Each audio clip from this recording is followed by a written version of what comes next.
Por mais que eu escute dizer que poupança não é um bom investimento, o que eu vejo na prática é que muita gente ainda recorre à poupança. Até porque, olha só, a produção me passa aqui que os depósitos na poupança superaram os saques em 1.853 bilhões no mês de março. Quer dizer, quase 2 bilhões de reais na superação, né? Nós estamos recebendo hoje aqui Luciana Iquedo, ela é especialista em investimentos. Vamos falar com ela sobre isso, né? Porque afinal, é ou não é um bom investimento? Porque quem tem pouco acha que botando na poupança tem liquidez imediata e ainda um jurinho. Mas dizem que até ficou menor do que a inflação, o rendimento desse mês. Sim, sempre um grande prazer estar aqui com vocês, conversando sobre esse tema que é de absoluta relevância, de extrema importância para as pessoas. Quando a gente fala em poupança especificamente, por que ela é tão, hoje ainda usual? Por que as pessoas ainda investem tanto em poupança? Por uma questão cultural, por uma questão de facilidade.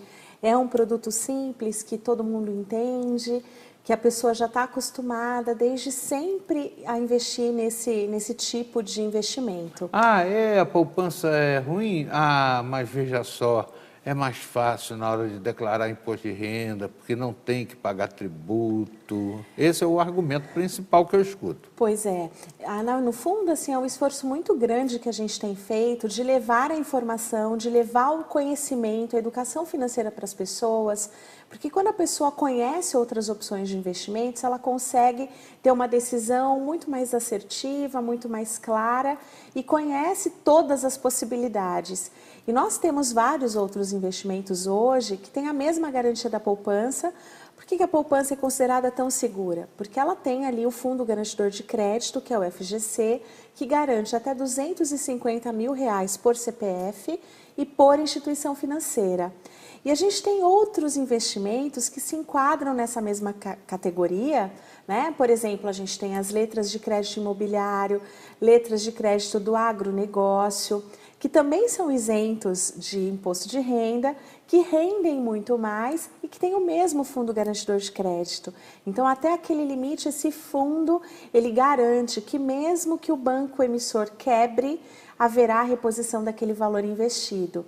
E quando a gente compara os outros investimentos, e aqui eu gostaria de chamar a atenção para um investimento específico, que é o Tesouro Direto. O Tesouro Direto é a forma como o governo federal se financia. Então, assim, a garantia dele é a garantia do governo federal, é um dos investimentos mais seguros que a gente tem, muito simples de operar. Posso fazer isso pela internet, Luciano? Consegue fazer pela internet, sim, e é sempre importante, né? Você só precisa ter, de fato, uma conta corrente ou uma conta poupança para transferir para a sua corretora para fazer esse investimento. Mas o valor é baixo, a gente fala em investimentos a partir de R$30.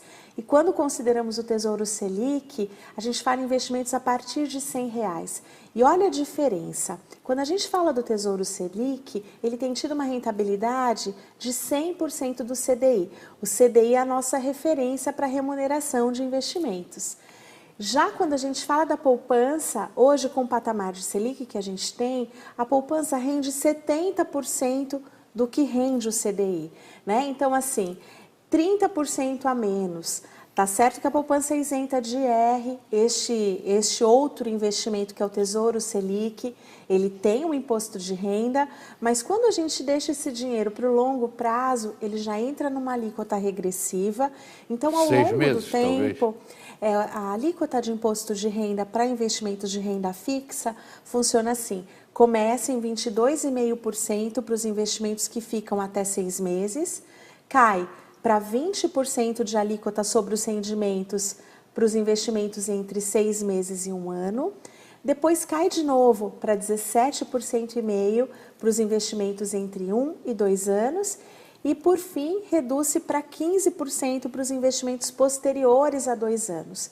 Então, quando a gente olha no longo prazo e a gente tem o sistema de juros compostos para remunerar os investimentos, né? Ou seja, é juros sobre juros, mês a mês, no longo prazo, essa diferença de rentabilidade no investimento é muito significativa para o montante que a pessoa vai tirar lá no final, para realizar um sonho, para a independência financeira, para se aposentar.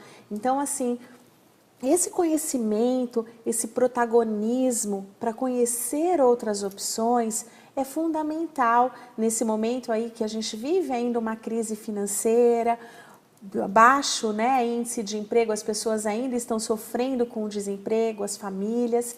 Então é muito importante a gente ampliar a nossa percepção, o nosso conhecimento e buscar essas alternativas. Luciana, você falou num ponto muito importante, entre outras coisas importantes que já disse, sobre essa história de educação financeira. Sim. O meu pai era um cara que gostava, ele dava aquela mesadinha para ver quanto tempo a gente levava para gastar, quer dizer, e ele botou na cabeça da gente que era muito bom a poupança. Sim. E a gente investia como criança. Hoje existe essa possibilidade, por exemplo, da criança mexer com esses mecanismos, a internet, ir lá, botar o dinheirinho dela aqui e acolá no investimento? Existe sim. Seu pai é um homem sábio, de já ter te orientado desde cedo a administrar essa mesada. Quando você recebe uma mesada desde pequenininho, o que é que você está aprendendo?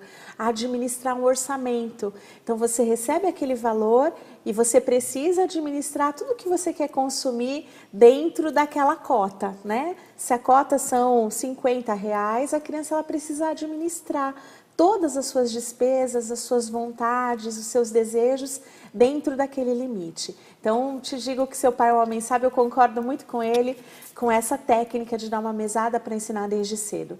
E as crianças, a criança, ela tem assim uma facilidade muito maior de aprendizado, ela é assim uma tela em branco que está sendo ali, né, formada, e desde muito cedo ela tem uma facilidade para aprender novos conhecimentos. Já nasceram hoje essas crianças já com a internet, né, uma outra experiência diferente da que nós tínhamos quando crianças. As corretoras, as fintechs, elas estão aí e antigamente a gente não tinha, É verdade. né? A gente tinha, assim, bancos antigos, a poupancinha lá de trás, que eu me lembro, a primeira poupança que meu pai abriu para mim, quando eu fui ao banco eu ganhei um cofrinho, vinha numa capinha, né? Tinha o cofrinho da Delfim, era famoso, né? Pois é. E tinha a história, deposita em novembro, dezembro, para sacar em janeiro. Vou te pedir para falar sobre isso na continuidade da entrevista, tá bom? Nós estamos conversando aqui a respeito de educação financeira e por que a poupança ainda tem tantos atrativos com tantos outros investimentos que estão oferecendo quase as mesmas condições e com mais vantagem. A Luciana Iquedo está conosco, especialista em investimentos, e ela volta já já. Preste atenção, não saia daí.